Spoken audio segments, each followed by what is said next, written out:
Hello everyone and welcome to another video. Now today we're testing out the GTX 1080, an 8GB GDDR5X GPU from 2016. Now I found this inside a Ryzen 5900X PC that I showcased in the previous video, and I wanted to expand on the benchmarks today by running through 16 of my favourite titles to see how this thing handles itself. Now here in the UK you can pick these up used for less than 100 quid. This is an EVGA FTW ACX 3.0 version. It will boost up to 2 GHz in games, really quiet under load, requires 2 8-pin connectors, and I really like this model. In the US, prices are a bit all over the place. I've seen some on eBay for around $100, and then other models are going for like 200 plus, which is, yeah, I don't know. I'm not sure what's going on with prices over there at the moment, but here in the UK it's a pretty cheap and cheerful card. Some say 8 gigs of VRAM isn't enough, but at this price point it's absolutely fine, especially at 1080p, which is the main resolution that you're probably going to want to use with one of these in 2025. This is almost 10 years old now, and it's quite hard to believe, to be honest. Time sure does fly. I remember really wanting one of these when it came out, and while I think it's still a great GTX GPU, you are going to be limited in terms of running some of the latest titles that have ray tracing built in. We tested 8 games last time, I've doubled that today, so let's jump into the results. Now for Apex Legends, this is just footage from a bot match that I was playing through. We're using the highest settings. I think 1080p is definitely the best resolution for this card these days, but in online esports titles such as this, you are going to see higher frame rates, and it means that you can utilise higher graphical settings. Whether or not you want to in competitive games such as this, well, it's entirely up to you, but even with everything turned right up, apart from spot shadow detail, which was off because the game recommended that I didn't have this on, it seemed to say that 8 gig cards would be a problem with this setting, so I just disabled it completely. We also have TSAA enabled here for 169 frames per second, a 1% low of 107 and a 0.1% low of 82. These figures were taken from an average of 3 online games. Now I had planned on taking a look at the results in alphabetical order today, but as you can see I've already messed that up because now we have No Man's Sky, which seems to be back in the Steam most played charts. I think it recently got an update. This is one of those ones that I do like to play every so often and end up playing it for longer than I had planned to. Like I'll sit down, fire this game up, and then 3 hours later I'm still just running around random planets or flying my spaceship through the skies. But with the 1080 here, we can utilise the high preset with TAA for 105 FPS. Ultra's also fine, but the visual differences, in my opinion, are minimal. That can be said for quite a lot of games, I feel, so I just stuck with high here, and it also means that we can account for some of the dips and drops that we may see. If we look at the 1 and 0.1% lows, we're seeing 70 and 51, so there are going to be a few little issues, but it's mainly when navigating between different areas and transitioning from, running around the planet to flying your spaceship around. So yeah, a lot of performance differences depending on what you're doing, but for the most part it's going to run absolutely fine on a 1080 in 2025.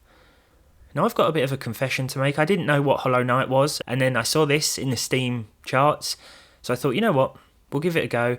It's on Game Pass, so I thought we'll just download it, got nothing to lose. And I've been pleasantly surprised, to be honest, having never had any experience with this title or the previous game.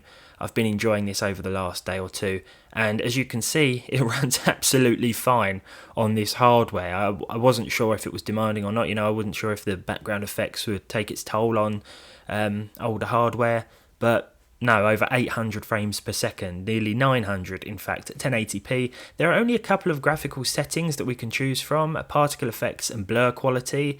Both of these were just set to default, so normal for particle effects and then blur quality was set to high. We could certainly bump the resolution up too. I think 4K is not going to be a problem with this one. Now at the complete opposite end of the performance spectrum, we have the Elder Scrolls Oblivion Remastered. This runs, well, it's not brilliant to say the least. I'm using the low preset, but I did bump the reflections up to high because otherwise the water looks like it's been painted by a toddler. It's not the most visually appealing, so high reflections it is, as you can see here, looks a lot better. and I quite like the water effects when the settings are turned up a bit. Now unfortunately we couldn't run at native 1080p, we had to have some help from FSR upscaling, FSR 3 in this one, so it looks okay.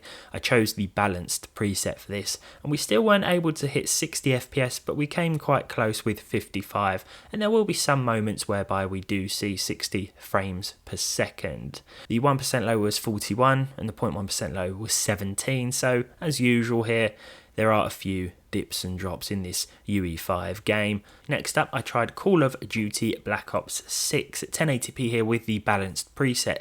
Now we can go higher, we can go for the ultra preset, that's going to still keep the textures at normal and it's still going to run with at least 60 frames per second, but I thought for a little more peace of mind balanced was the place to be here. As you can see from the 1 and 0.1% lows, well first of all let's talk about the average, 92 FPS, so pretty decent. The 1 and 0.1% lows were 67 and 63 respectively, so a pretty consistent experience here, but I think for the sake of maintaining plus 60 FPS pretty much all of the time, you are probably going to want balanced. I really like this card too, it's staying quite cool and it's very quiet. I miss EVGA GPUs.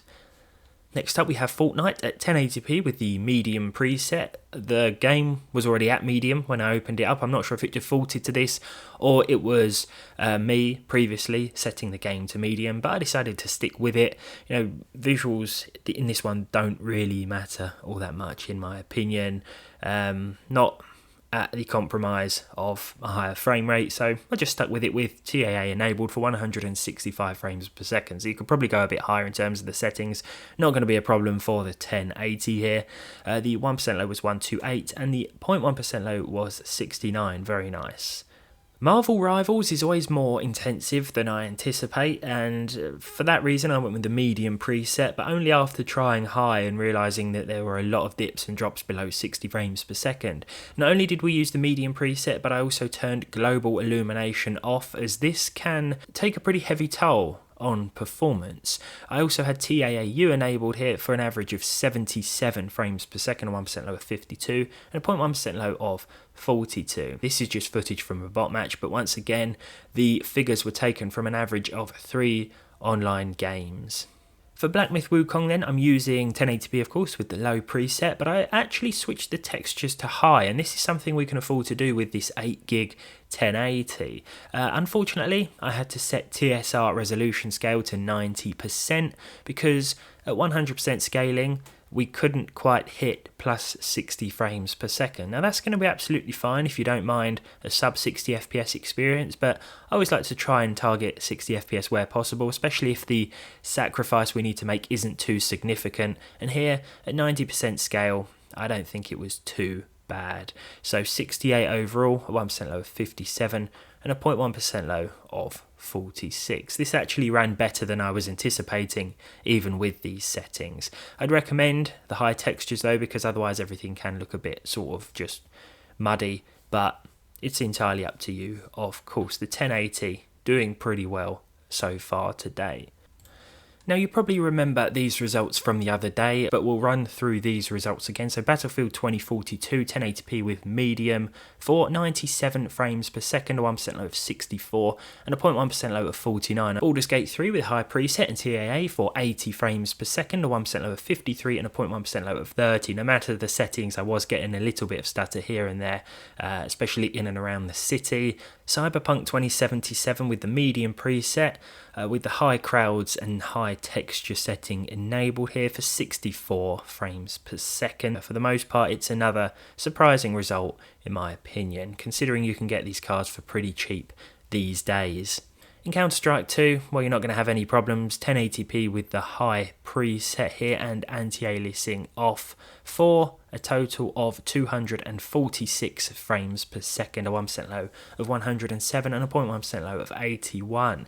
Again, this is just footage from me messing around in a bot match, but the figures were taken from 3 online games and then averaged out, and 247 was the average along with the percentile numbers too. So games like this, online esports titles, still aren't going to be a problem for the 1080 of course, and you could probably bump the resolution up a little bit if you wanted to. GTA 5 enhanced with the very high preset, and FSR 3 with native AA for 86 frames per second here. The 1% low was 64 and the 0.1% low was 62. Helldivers 2 with a high preset and high textures for 62 frames per second, a 1% low of 55 and a 0.1% low of 50. Nothing really to complain about here. Helldivers 2 always runs quite consistently on a wide range of hardware that I test, and it's no exception with 2016's 1080. One of my favourite games to come out in 2025 is of course Kingdom Come Deliverance 2, and at 1080p with a medium preset and SMAA 2TX we were seeing 73 frames per second. Now I think I mentioned it in the original video with a 5900X PC that this will run at high, but you will see more dips and drops below 60 frames per second. It's probably going to average around 60, but medium is just a safer bet in terms of maintaining a more consistent gameplay experience. So that's what I'd recommend sticking to. You could probably go with high and of course enable FSR if you wanted to instead, but it's entirely up to you. And finally we're back with Red Dead Redemption 2 with the ultra textures, everything else set to medium and TAA set to medium, along with the grass and geometry level of detail sliders set to max for a very nice 69 frames per second. So that is the 1080 in 2025. Is it worth buying? Well, if the price is right, everything's worth buying. I am quite surprised at how well this is holding up, to be honest. It's still supported of course by the latest drivers. This was a high-end card when it came out, so maybe I shouldn't be that surprised, but 10 years on nearly and it's still putting up a decent fight, and it's a card that's capable of hitting 60 frames per second in a lot of titles, providing you are willing to make some sacrifices. But hopefully this is helpful to anyone looking to put together a second-hand PC on a tighter budget. Thanks as always for watching. If you enjoyed it, leave a like. Subscribe to the channel if you haven't done so already and you want to, of course. Let me know your thoughts down below. Let me know if you're still using a 1080 in your personal rig. And as always, I hope to see all of you in the next one.